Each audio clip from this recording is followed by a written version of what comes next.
Halo semua, berjumpa lagi dengan saya Nina Yuliani dengan NIM 2020101004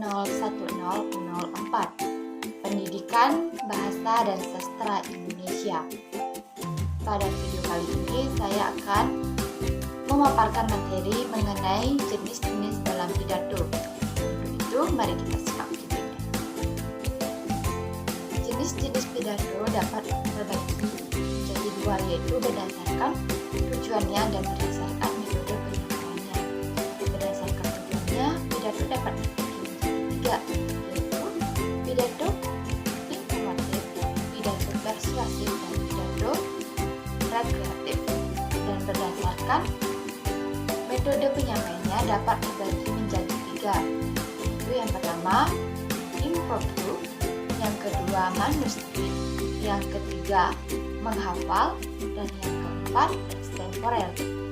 Yang pertama, pidato informatif. Pidato ini bertujuan untuk menyampaikan informasi.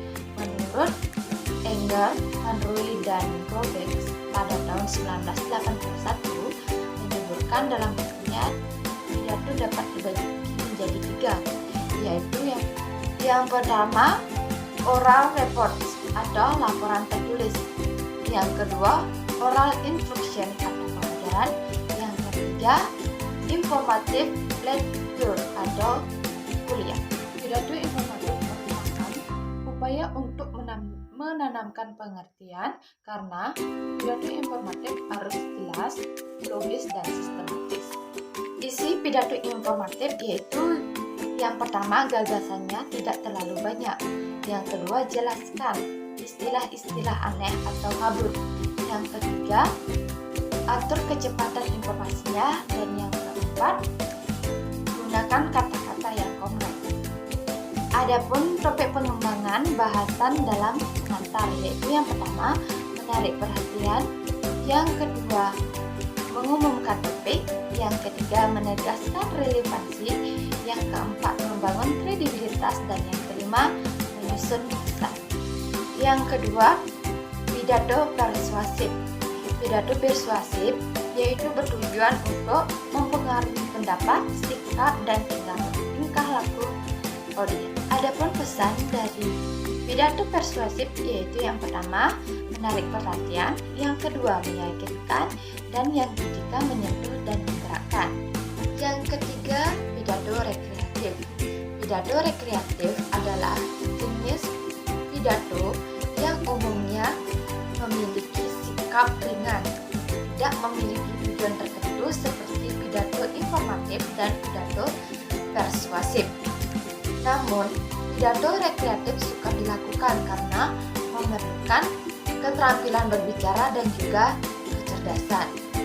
Adapun karakteristik dari pidato rekreatif, yang pertama, tidak terlalu lucu. Yang kedua, gembirakanlah diri Anda terlebih dahulu. Yang ketiga, gunakanlah gaya bercerita atau naratif. Dan keempat, berbicaralah yang singkat. Selanjutnya ada pidato berdasarkan metode penyajiannya, yaitu yang pertama ada metode impromptu. Metode pidato ini adalah metode penyampaian tanpa persiapan yang khusus. Dalam metode impromptu terdapat kelebihan dan kekurangannya. Adapun kelebihan dari metode impromptu yang pertama, lebih dapat mengungkapkan perasaan pembicara sebenarnya. Yang kedua, gagasan dan pendapat datang secara spontan. Yang ketiga, memungkinkan pembicara untuk terus berpikir. Adapun kelemahan dari metode impromptu yaitu yang pertama, dapat menimbulkan kesimpulan yang mentah karena pengetahuan yang kurang memadai. Yang kedua, penyampaian yang tersedat-sedat dan tidak lancar. Yang ketiga, gagasan yang dikemukakan acak-acakan dan ngawur. Yang kedua yaitu metode manuskrip. Dalam metode ini adanya persiapan teks yang akan dibaca oleh pembicara kepada khalayak. Metode manuskrip ini aman digunakan saat situasi menuntut ketepatan waktu dan kata-kata yang dipakai. Adapun kelemahan dan kekurangan dari metode manuskrip ini. Yang pertama, kekurangan dari metode manuskrip.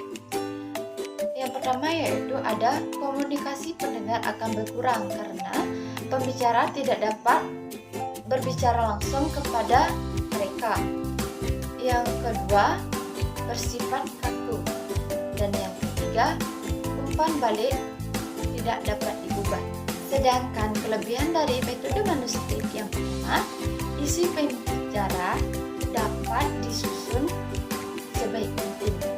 Yang kedua, hal-hal yang menyimpang dan ngawur dapat dihindari.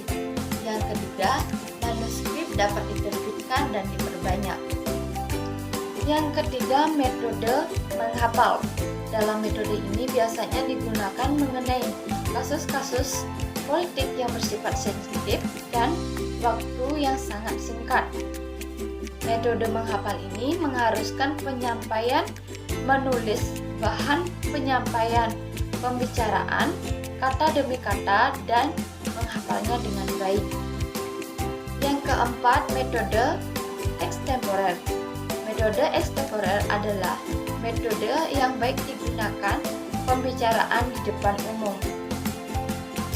Kelebihan dari metode extemporer yaitu berguna dalam sebagian besar situasi karena pemilihan kata dan ketepatan waktu tidak terlalu ketat. Kelebihan lainnya dari metode manuskrip ini yaitu memungkinkan fleksibilitas yang besar untuk menerima umpan balik. Sedangkan kelemahan dari metode ini adalah pembicara dapat kehilangan kata-katanya secara mendadak. Dari pemaparan materi tersebut dapat saya simpulkan bahwa dalam jenis-jenis pidato dapat dibedakan menjadi dua, yaitu berdasarkan tujuannya dan berdasarkan metode penyampaiannya.